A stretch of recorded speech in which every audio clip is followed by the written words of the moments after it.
రుణం తీర్చడానికి అవకాశం వచ్చింది. మా జనసంద్రం చూస్తుంటే ఏమవుతుందంటే ఈ మా పక్కన ఉండే వాళ్ళు చెప్తారు ఏమంటే ఇంతవరకు రాయదుర్గం గురించి హిస్టరీలోనే ఇన్ని జనాలను చూడలేదు.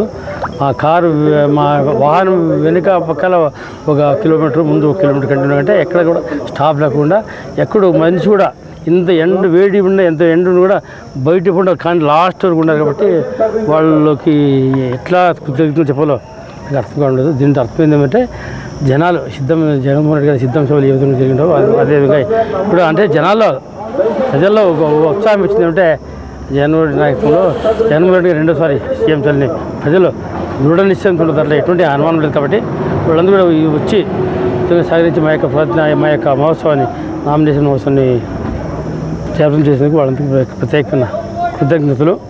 ఖచ్చితంగా భైరవాన్ దీప ప్రాజెక్టు 5 ఏళ్ల కాలంలో నీటిని అంతే జవాబుదారీ అది అంతే బై ఛాన్స్ అది కాకపోతే బీటీ ప్రాజెక్టు కంప్లీట్ కాకపోతే నీళ్ళు రాకపోతే నేను రాజకీయ సన్యాసం ఉండడంలో ఎటువంటి అనుమానం లేదు. ఎందుకంటే చాలా ముఖ్యం.